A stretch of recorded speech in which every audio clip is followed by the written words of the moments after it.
కళ్ళు మూసుకున్నట్లయితే ప్రార్థించుకుందాం. మిక్కిలిగా ప్రేమించిన ఒకరి పరలోక తండ్రి, మీ పరిశుద్ధమైన ఘనమైన నామమునకు వందనాలు చెల్లించుకుంటున్నాను తండ్రి. తండ్రి, ఈరోజు మీరు మాకు ఇచ్చిన ఈ సహాయం ద్వారా తండ్రి, ఈ మాటలు కొద్దిసేపు నేర్చుకోవడానికి తండ్రి, మీరు చూపించిన కృపను బట్టి మీకు వందనాలు చెల్లించుకుంటున్నాను తండ్రి. తండ్రి, చెప్తున్న నాకు వింటున్న వీరికి శక్తిని బలాన్ని జ్ఞానమును దయచేయమని ప్రార్థించేంత వరకు మీరు తోడు నడిపించమని మా ప్రభు మా రక్షకుడు యేసుక్రీస్తు వారి నామం ద్వారా ఈ ప్రార్థనను సమర్పించుకుంటున్నాను తండ్రి. ఆమేన్. మీ అందరికీ వందనాలండి. ఈరోజు మీకు చెప్పబోయే పాఠం కయ్యూనికి భార్య ఎక్కడి నుంచి వచ్చింది. ఓకేనండి, కయ్యూనికి భార్య ఎక్కడి నుంచి వచ్చింది? ఈ ప్రశ్న అందరికీ, చాలామందికి క్రైస్తవ సమాజంలో కయ్యూనికి భార్య ఎక్కడి నుంచి వచ్చింది అనే విషయము మీద చాలా సందేహాలు ఉన్నాయి మన వాళ్ళకి. అయితే మరి కయ్యూనికి భార్య ఎక్కడి నుంచి వచ్చింది అని ఈరోజు మనం చూద్దాం. ఏమండి, కయ్యూనికి భార్య ఎక్కడి నుంచి వచ్చింది మనం చూద్దాం. ఎందుకంటే క్రైస్తవులు అడిగే ప్రశ్నలకు చాలామంది ఎవరైనా ప్రశ్నలు అడుగుతున్నారు అనుకోండి, ఆ ప్రశ్నకి సమాధానం ఎవరు చెప్పలేకపోతున్నారు. ఎందుకంటే బైబిల్ మీద వాళ్ళకి అవగాహన లేకపోవడం వలన ఎవరైనా వచ్చి ఏదైనా ఒక ప్రశ్న అడిగితే ఆ ప్రశ్నకి సమాధానం చెప్పలేకపోతున్నారు. అందుకనే బైబిల్ని జాగ్రత్తగా నేర్చుకోవాలి. ఏమండి, బైబిల్ని జాగ్రత్తగా నేర్చుకోవాలి. ఈ క్రైస్తవులకి, లేకపోతే ఇస్లాం వాళ్ళకి, లేకపోతే హిందువులకి, చాలామందికి మరి ఇది ప్రశ్నగానే ఉండిపోయింది. నిజంగా మరి కయ్యూనికి భార్య ఎక్కడి నుంచి వచ్చింది అని మీకు ఎప్పుడైనా డౌట్ వచ్చిందా? ఎవరికైనా డౌట్ వచ్చిందా? కయ్యూనికి భార్య ఎక్కడి నుంచి వచ్చిందో ఒకసారి చూద్దాం. ముందుగా అసలు ఈ భూమి మీదకి కయ్యూనికి భార్య ఎక్కడి నుంచి వచ్చిందనే చూసే కన్నా ముందు అసలు భూమి మీదకి ఫస్ట్ మనుషులు ఎలా వచ్చారు అది చూద్దాం. అపోస్తుల కార్యములు 17వ అధ్యాయము, అపోస్తుల కార్యములు 17వ అధ్యాయము 26వ వచనం చూడండి. మరియు యావత్ భూమి మీద కాపరముండుటకు ఆయన ఒకని నుండి ప్రతి జాతి మనుషులను సృష్టించి. ఇప్పుడు భూమి మీద ఎవరు కాపురం ఉండడానికి దేవుడు భూమిని చేశాడంట? మనుషులు కాపురం ఉండడానికి ఒకని నుండి ప్రతి జాతి మనిషిని, అనగా ప్రతి జాతి అనగా మీరు ఈ కుల మతాలు కాదండి. ప్రతి జాతి అనగా భారత జాతి, ఆఫ్రికన్ జాతి, నీగ్రో జాతి, అమెరికన్ జాతి, అలా అండి. ఈ జాతుల ప్రకారం ప్రతి జాతి మనిషిని ఒకని నుండి సృష్టించాడు. అలాగే యావత్ భూమి మీద కాపురం ఉండడానికి దేవుడు మనుషులను సృష్టించాడు, ఈ భూమిని సృష్టించాడు. కయ్యూను ఎవరి ద్వారా వచ్చాడండి? కయ్యూను ఎవరికి పుట్టాడు? కయ్యూను ఎవరికి పుట్టాడు? ఆదాముకి పుట్టాడు. ఆదాము అవ్వకి పుట్టిన మొదటి సంతానం ఎవరు? కయ్యూను. మొదటి సంతానం కయ్యూను. మరి కయ్యూను తర్వాత ఎవరు పుట్టారు? హేబేలు పుట్టాడు.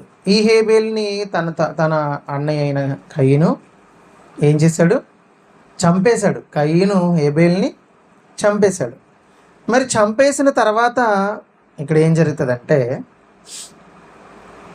ఆదికాండం ఒకసారి చూడండి, 4వ అధ్యాయము. ఆదికాండం 4వ అధ్యాయం. అందరూ బైబిల్ చూడండి. ఆదికాండం 4వ అధ్యాయము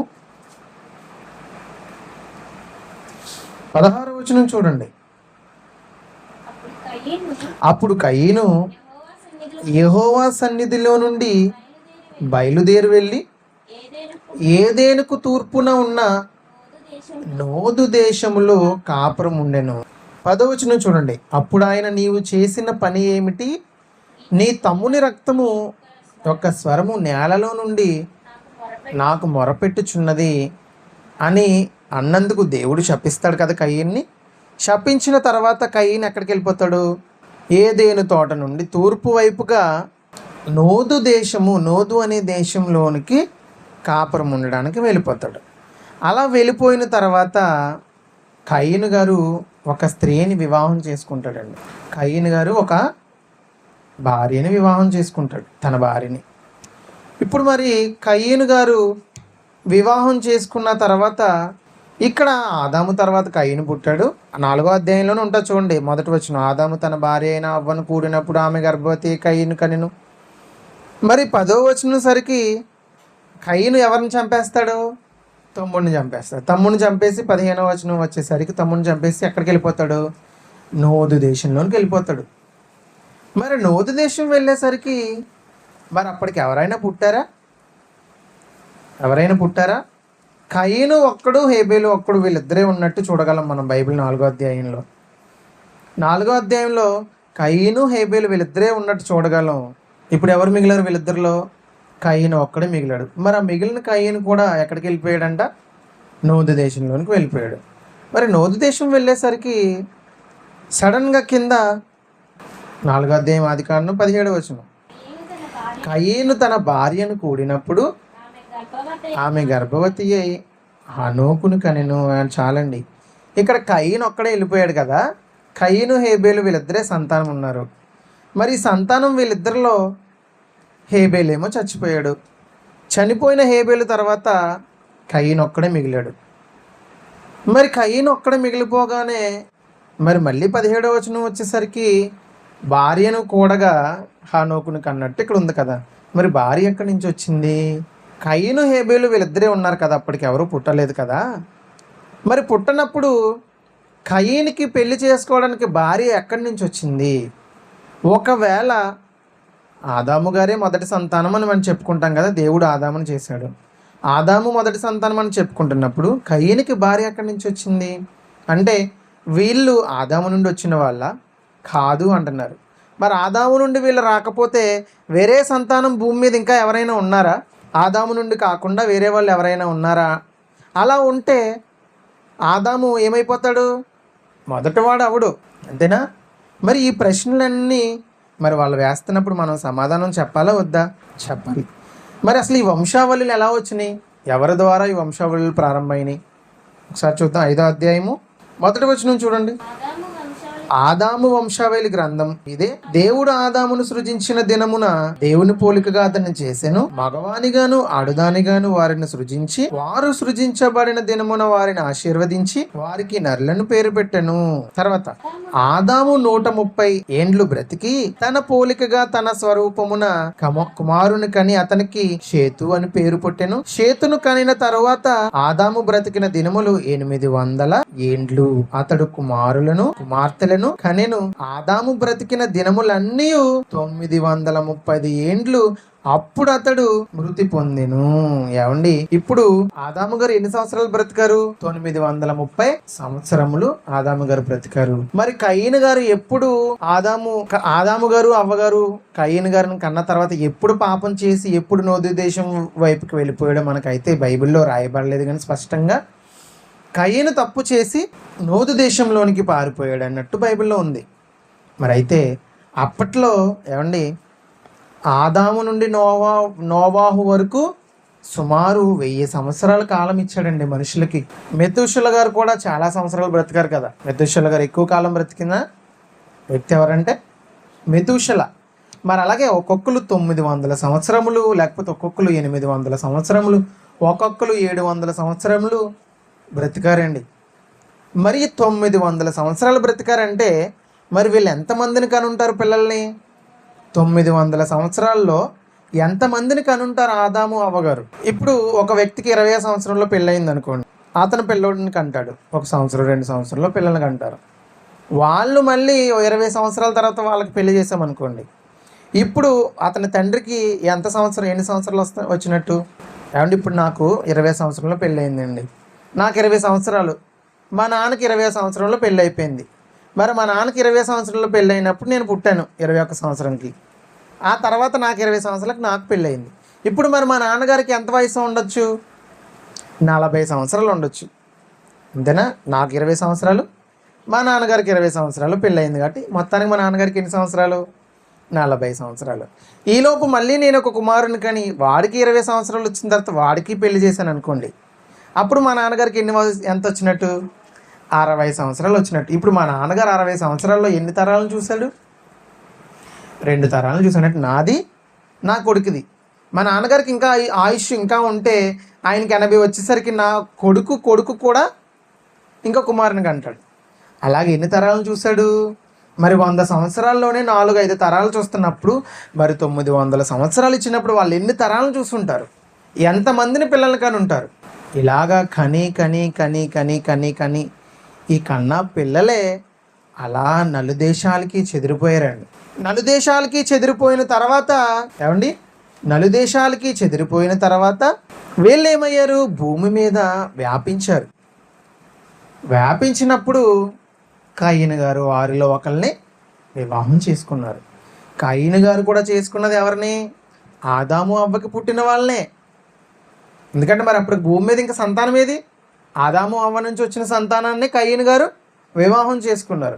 మీకు ఇక్కడ ఒక ప్రశ్న రావచ్చు, ఆదాము గారు కూతురిని చేసుకుందంటే మరి కయీనుకి ఆదాము వారి కూతురు ఏమవుతుంది? అంతేనా? చెల్లి అవుతుంది. మరి చెల్లిని చేసుకోవడం తప్ప? చెల్లిని చేసుకోవడం మంచిది కాదు. అది ఎప్పుడు మంచిది కాదు? ఆజ్ఞగా వచ్చిన తర్వాత మంచిది కాదు. మరి ఆజ్ఞగా ఎప్పుడు వచ్చింది? ఏమండి, ఇప్పుడు రోడ్డుకి మన దేశంలో బళ్ళు ఎటువైపు వెళ్ళాలి? రోడ్డుకి ఎటువైపున వెళ్ళాలి బండ్లు?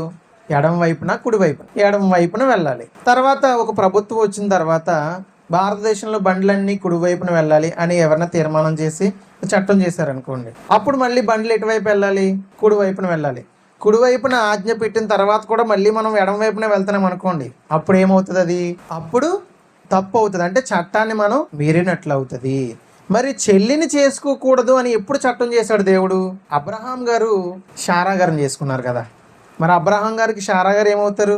భార్య అవుతుంది. మరి భార్య అయినా కూడా అబ్రహాం గారు చేసుకున్నది చెల్లిని. 20వ అధ్యాయం ఆదికాండం 12వ వచనం చూడండి ఒకసారి. అంతేకాక ఆమె నా చెల్లెలు అను మాట నిజమే. చాలండి. ఇప్పుడు అబ్రహాం గారు ఏం చెప్తున్నారు? శారా గారు నాకు చెల్లి అన్న మాట నిజం. మరి అబ్రహాం గారు చెల్లిని చేసుకున్నాడా? చెల్లినే చేసుకున్నాడు. ఎందుకు తెలుసా? చట్టం అప్పటికి చేయలేదు. అపోస్తల కార్యాలు 17వ అధ్యాయం 30వ వచనం.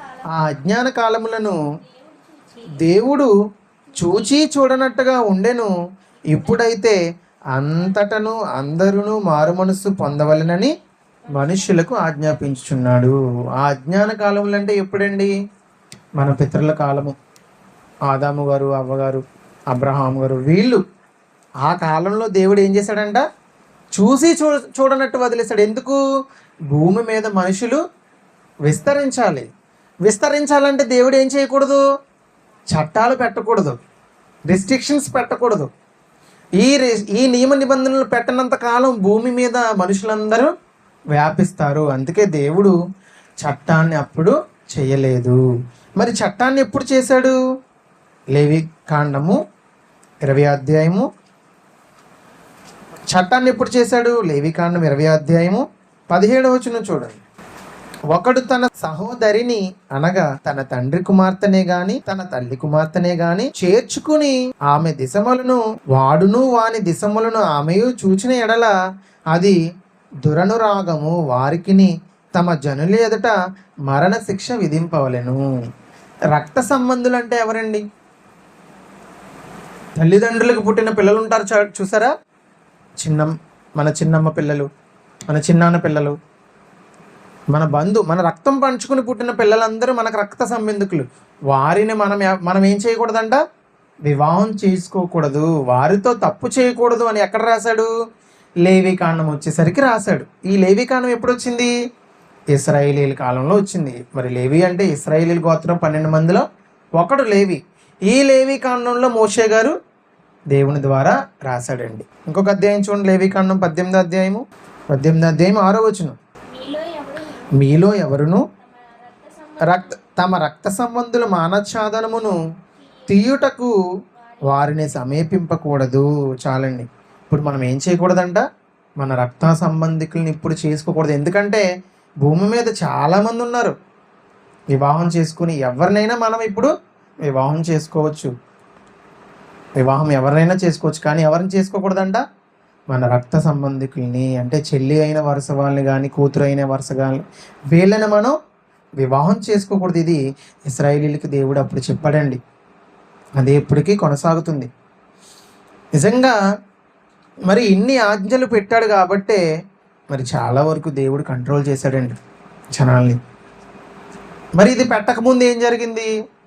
కయీను గారు కూడా ఆ భూమి మీద ఎవరైతే సంతానం ఉత్పత్తి చెందారో, ఆదాము అవ్వగారి ద్వారా వచ్చిన సంతానం, వారి నుండి వచ్చిన ఎవరో ఒకరిని కయీను గారు ఏం చేశాడు? పెళ్లి చేసుకున్నాడు. కయీను గారు చేసుకున్న భార్య కూడా ఎవరు? తన చెల్లి. అప్పటికి చట్టం చేయలేదు కాబట్టి అది నేరం కాదు. కాబట్టి నేరం చేయాలంటే దేవుడు ఆజ్ఞని మనం మీరకూడదు, నేరం చేయకూడదు. కయీనుకి భార్య ఎక్కడి నుంచి వచ్చింది? ఆదాము అవ్వగారు 900 పైనే సంవత్సరాలు బ్రతికారు కదా. ఈ 930 సంవత్సరాల కాలంలో ఆదాము అవ్వగారు ఎంతోమందిని కుమార్తెలను కన్నాడు. వారిలోనే ఈ భూమి అంతా చెదిరిపోయారు కదా, వారిలోనే ఒకరిని వివాహం చేసుకున్నాడు.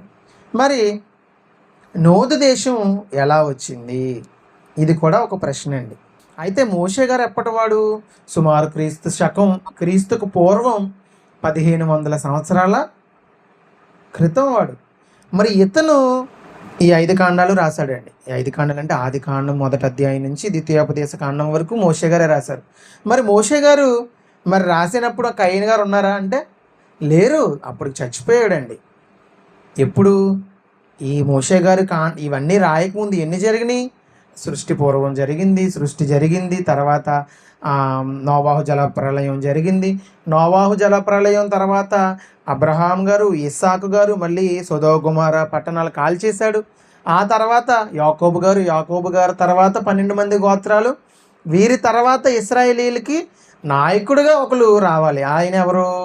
మోషే గారు వచ్చారు. అప్పుడు రాశారండి మోషే గారు ఈ 5 కాండాలు. మరి అప్పటికి నూతన దేశం ఉందా? కయీను గారు నూతన దేశంలోనికి వెళ్ళిపోయాడని రాశాడు కదా. కయీను గారు వెళ్ళేటప్పటికి నూతన దేశం కాదు.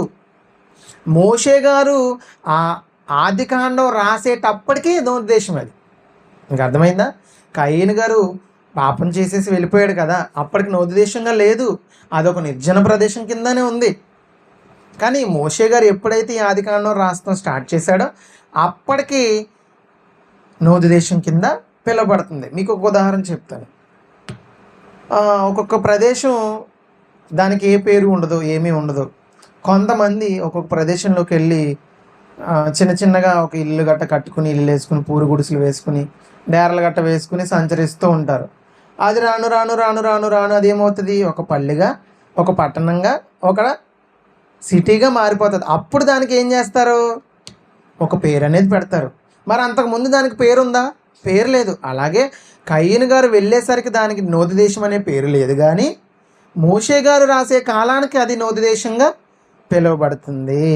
కయీను భార్య ఎక్కడి నుంచి వచ్చింది? కయీను ఎక్కడికి వెళ్ళి చచ్చిపోయాడు? కయీను ఎక్కడికి వెళ్ళి ఉన్నాడు? అవన్నీ మనకు అనవసరం.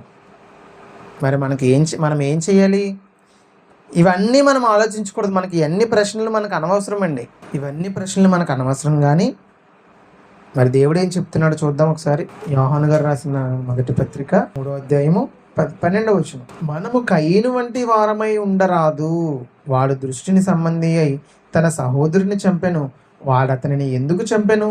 తన క్రియలు చెడ్డవనియు తన సహోదరుని క్రియలు నీతి గలవనియు ఉండెను గనుకనే కదా. ఏమండి, మనకి కయీను భార్య ఎక్కడి నుంచి వచ్చింది? కయీను ఏ దేశంలోనికి వెళ్ళి ఉన్నాడు? అవన్నీ మనకి అవసరం లేదు. ఎందుకంటే మనము మన ఆత్మీయతకి సంబంధించినది ఏదైతే అవసరమో అది మనం ఆలోచించాలి. కయీనుకి భార్య ఎక్కడి నుంచి వచ్చిందో మనకు అనవసరం. కానీ మనము కయీను వంటి స్వభావంలో ఉండకుండా దేవుడు మనల్ని ఉండమని చెప్పాడు. మనము కయీను వంటి వారమై ఉండరాదు అని దేవుడు చెప్పాడు. మనం కయీను వంటి స్వభావం కలిగి మనం ఉండకూడదు. కానీ కయీనులాగా మనం ఉండకుండా మనం ఒక నీతిమంతుడిగా మనం బ్రతకాలి. అంతేగాని కయీనులాగా మనం తన సహోదరుని మీద అసూయపడి తన సహోదరుని మనం చంపేవారుగా మనం ఉండకూడదు. మన సహోదరుని మనం ప్రేమించాలి. కయీనుకి భార్య ఎక్కడి నుంచి వచ్చింది? కయీనుకి భార్య ఆదాము అవ్వగారికి పుట్టిన పిల్లల ద్వారానే కయ్యనికి భార్య ఇచ్చింది. ఆ తర్వాత మరి మోషే గారు ఈ గ్రంథం రాసేటప్పటికి అది నోతి దేశంగా పిలువబడింది.